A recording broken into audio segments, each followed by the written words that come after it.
나의 지성소에 들어가 보좌하며.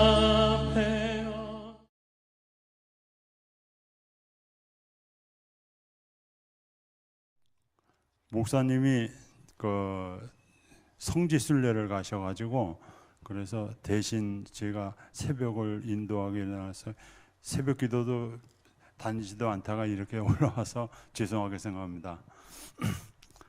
먼저 주님의 날 행복한 새벽에 예배를 드리는 저희들을 하늘로부터 내려오는 풍성한 은혜와 응답의 기쁨이 넘치기를 주님의 이름으로 축원합니다.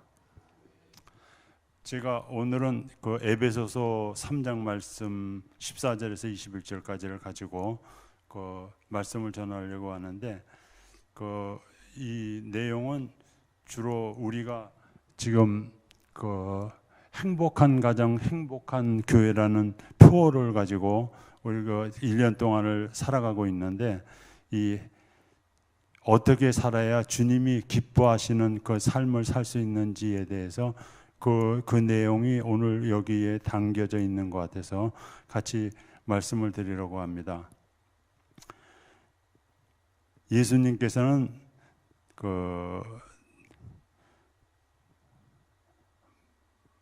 마태복음 11장 24절에서 내가 너희에게 말하니 무엇이든지 기도하고 구하는 것은 받은 줄로 믿으라. 그리하면 너희에게 그대로 되리라고 하셨습니다. 하나님을 구원하심을 믿는 다니엘은 풀무불과 사자굴에 던져진 위기 상황에서도 믿음으로 기도를 했습니다. 하나님이 그를 구원하였을 뿐만 아니라 다니엘을 통하여 영광을 받으시고 하나님 나라의 승리를 주셨습니다. 이것이 응답받는 믿음의 기도입니다. 사도 바울도 마찬가지로 여기에서처럼 문제 앞에서 염려 걱정하기 전에 응답하실 하나님을 믿고 감사함으로 기도하고 간구하라고 했습니다. 그러면 하나님께서 능력을 주시고 하나님의 은혜 안에서 모든 것을 너희가 할 수 있다고 했습니다. 오늘 말씀을 통해서 하나님을 기쁘시게 하는 신앙생활의 기본을 한 세 가지로 나누어서 보려고 합니다. 첫째, 행복한 신앙은 속 사람이 강건해야 한다고 말씀하고 있습니다. 대학의 내용에 수신제가 치국평천하라고 있습니다. 나라를 다스리고 세상을 평안하게 하는 것도 먼저 수신, 자기를 닦고 가정을 억어하는 그런 데 있다고 이렇게 말씀하는 겁니다. 마찬가지로 이 예수님 바울도 행복한 신앙을 위해서는 속 사람 먼저 내 자신의 안이 강건해야 한다고 했습니다. 유대인들은 되게 서서 이렇게 절실하게 기도할 때는 서서 기도했다고 합니다. 그래서 에스라가 바벨론에서 귀환할 때 이스라엘 백성이 이방인들과 음란하게 결혼하는 일을 회개하면서 무릎을 꿇고 하늘을 향해 손을 들고 기도했고, 예수님도 겟세마네 동산에서 마지막 밤을 기도로 보낼 때 무릎을 꿇고 얼굴을 땅에 대고 기도했다고 합니다. 여기서도 바울이 무릎을 꿇고 기도한다는 매우 간절한 기도를 올렸던 것입니다. 그런데 먼저 간절히 기도하는 그런 첫 내용은 성령으로 속 사람이 강건하게 해달라는 기도를 드렸습니다. 그래서 이 속 사람이 강건하다는 것은 자기 내적 본질 속에 성령이 임재하셔서 전인적인 변화를 추구하는 그런 것입니다. 성도가 진정 강건하게 힘써야 하는 것은 바로 이 속 사람입니다. 속에 있는 영적인 사람을 말하는 것입니다. 그래서 우리는 11조도 하고 주일도 지키고 봉사도 하고 성경검도 하고 뭐 가끔 목회자를 욕하기도 하지만 다른 사람에게 비해 착하다고 보통 생각합니다. 그러나 스스로 괜찮은 사람이라고 생각하는 이것은 바로 영적으로 어린아이인 것입니다. 결국 속사람이 강간해질 때로 그 에스더처럼 죽으면 죽으리라 하는 그런 그 강단이 생기고 그 순교의 길이나 십자가의 길을 묵묵히 나갈 수 있는 것입니다. 그 성도가 그 속사람이 강간해질 때 봉사와 섬김의 삶도 살게 되고 강건해지고 서로 사랑하며 한 마음으로 공동체를 세우고 건설해서 주님께 영광을 돌릴 수 있는 것입니다. 그러면 그 짐승의 그 우리가 기도라고 생각할 때 기독교에서의 기도는 그 짐승이 각을 떠서 불에 태워서 번제를 드리는 그거를 갖다 처음에 기도라고 했습니다. 그냥 단순히 빌고 빌어서 자기 소원을 이루기 위한 그것이 그 기도가 아니고 이 짐승이 각이 떠질 때 자기 마음의 각을 떠 가지고 짐승을 불태워서 그것이 그 향기가 하나님께 올려드리며 짐승을 대신해서 자기 죄된 모습을 하나님께 사해 주시기를 간구하는 것이 기도입니다. 죄에 대해서는 죽고 각을 떠서 불에 태워져 하나님께 올려드리는 이런 기도를 드리는 사람은 그 막힌 담이 헐어 소통하게 되며 서로 자유롭고 양례하며 서로 그 소통하는 그런 능력을 갖게 됩니다. 여러분이 속사람이 강건한 성도가 되기를 간절히 바랍니다. 어느 시골 주보에 실린 그런 내용인데 집안일이나 농사일이 그 내용을 보면 집안일이나 농사일에 시간이 없어 너무 바쁘면 교회에 나오지 말라고 그랬습니다. 하나님은 여러분이 기억하고 드리는 정성스러운 시간을 원하시는 거지 다 쓰고 남은 짜투리 시간을 원하지 않기 때문이라고 합니다.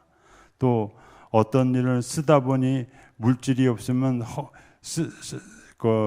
헝금하지 말라고 그랬습니다. 그래서 그것은 하나님은 여러분이 첨열매와 정성을 원하시지 쓰다 남은 물건을 받으시는 그런 사람이 아니라는 겁니다. 또 집안일과 농사일에 찌들고 힘들면 교회에서 봉사하지 말라고 그랬습니다. 그 찌든 마음과 귀찮은 마음으로 그 봉사를 받을 만큼 구차하지 않다는 겁니다. 이런 여러 가지 내용들이 있는데 계명을 지켜 정직하게 살고 투기하지 않으며 사랑을 실천하지 않으려면 차라리 기독교인이라고 자신을 드러내지 말라고 했습니다. 하나님은 자기 아들의 목숨까지 희생시키면서 사탄이 손하기 위해서 우리를 건지셨습니다. 그런데 구원받은 우리가 거짓을 행하고 그 투기를 한다면 그건 배은망덕한 일입니다. 겉옷만 화려하게 그리스도인의 옷을 입었다고 그리스도인이 되는 건 아니고 하나님이 원하시는 것을 이루는 속사람이 강건한 사람만이 진정한 그리스도인입니다. 두 번째로 그 행복한 신앙은 주님이 내 안에 계시는 것으로 시작됩니다. 바울은 그리스도께서 그들이 마음에 계시고 그들이 그리스도의 사랑을 아는 것으로서 여기에서 강조하고 있습니다. 그래서 여기서 계신다는 말은 바로 계속 거주한다는 그런 뜻이라고 합니다. 그래서 정착하여 거주한다는 뜻인데 하나님께서 임재한 처소인 성전에 계신다는 그런 뜻으로서 하나님께서 성전에 임재하시어 계시듯 이된 성도들의 몸 안에 그리스도의 영이 거하시는 것을 얘기하는 겁니다. 회심한 성도는 말씀을 통해 기도를 통해 예수 그리스도를 닮아가는 삶을 사는데 그 그리스도의 영이 그 자기 안에 계심으로써 지속적으로 그것을 그리스도를 영접하는 삶을 살아갈 수 있는 것입니다. 그리스도께서 성도 안에 거주하시는 공간을 구체적으로 우리가 마련하고 있어야 합니다. 어떤 사람은 식탁에다가 좌석 하나를 비워놓고 그 자리에는 항상 예수님이 와서 우리 식탁에 앉아 계시다고 얘기하는 분도 있고, 또 어떤 사람은 항상 그 한 손을, 왼손을 이렇게 오른손을 갖다가 예수님을 붙잡고 다닌다고 생각하면서 사는 그런 사람 목사님도 계셨습니다. 여러분들도 항상 그리스도와 함께 사시는 그러한 행복한 성도들이 되었으면 좋겠습니다. 그런데 행복한 그리스도가 계신다고 해서 그 그리스도의 한 면만을 보는 것이 아니라, 그러니까 어린애가 이렇게 자랄 때 보면은 칼슘이나 단백질, 지방, 탄수화물, 비타민 여러 가지가 필요한데, 그 중에 어떤 거 한 가지가 좋다고, 비타민만 좋다고 비타민만 먹고 살 수는 없는 겁니다. 그래서 이 몸에 좋다는 성분을 골고루 섭취해야지 어떤 분유나 이유식만 가지고도 살아가기 힘들다고 합니다. 어머니 젖보다는 다 못하다고 합니다. 어머니 젖만 잘 먹어도 뼈가 자라고 푸동푸동 살도 찌고 무럭무럭 자라나게 됩니다. 우리 흔하게 얘기하는 말에 유행가에 사랑을 하면 예뻐져요, 그런 얘기가 있지 않습니까? 우리가 남녀 간의 사랑이든 어떤 깊이 사랑하게 되면 목숨도 바치고, 동료끼리 사랑하면 우정이 깊어지기도 하고, 성도들끼리 사랑하면은 교회를 세우게도 됩니다. 사랑은 사람을 무한한 능력을 발휘하게 한다는 것입니다. 교회 안에서도 사랑을 받은 사람이 봉사하고 열심을 내고 희생하는 것을 볼 수 있습니다. 그리고 주님의 크신 사랑으로 남녀노소나 빈부귀천 없이 그리스도를 영으로 한결마음 같은 마음으로 사랑해야 합니다. 모든 성도들이 어떤 특별한 사람만 사랑하는 그런 것이 아니라 예수님의 사랑처럼 넓고 겸손하고 적극적으로 기쁜 마음으로 희생하면서 이렇게 살아가는 그런 신앙생활을 하기를 부탁드립니다. 그리고 세 번째로 행복한 신앙은 하나님의 절대 사랑에 반응해야 합니다. 우리는 그리스도의 사랑을 지식에 넘치는 사랑이라고 했습니다. 본문에서 그리스도의 사랑은 인간의 지식으로 알 수 없는 초월적 사랑이라는 것입니다. 우리 인간의 사랑은 시간도 한계가 있고 장소적인 한계도 있고 어떤 대상도 한계를 두고 사랑하게 됩니다. 그러나 하나님의 사랑은 한계가 없습니다. 그리고 우리 사랑처럼 순간적이지 않고 영원히 사랑하는 것입니다. 사람마다 차이가 있기는 하지만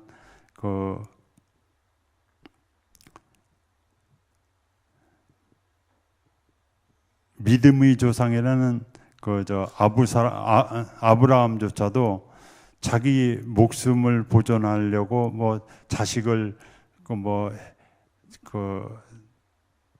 제물로 바치려고 했다는 그런 얘기들도 사람들이 하고 있는데, 그거는 이제 다른 내용이고, 그리고 우리가 하나님을 사랑한다고 하면서 주님이 인간에 대한 사랑과는 사실상 비교할 수 없는 것입니다. 그분의 사랑은 우리 사랑으로는 도저히 이해할 수도 없고 이해할 수 없는 초월적인 전 인류적 구원의 어떤 사건이기 때문에 그 십자가 사건을 오늘도 우리가 기다리면서 그러면서 주일 예배도 드리고 이 성전에서 기도 드리는 것입니다. 바울은 이 사랑을 알고 깨닫기를 원하고 있습니다. 그 사랑의 넓이와 길이와 높이와 깊이를 알기 원하고 있는 것입니다. 그래서 지식에 넘치는 사랑은 우리 하나님의 그리스도의 사랑을 매일매일 그 새벽 시간마다도 기도하면서 그 사랑을 느끼고 하나님의 사랑을 갖다가 절대 사랑을 느끼는 그런 시간이 되시기를 간절히 부탁드립니다. 그러면 오늘 설교 말씀은 이걸로 마치도록 하겠고.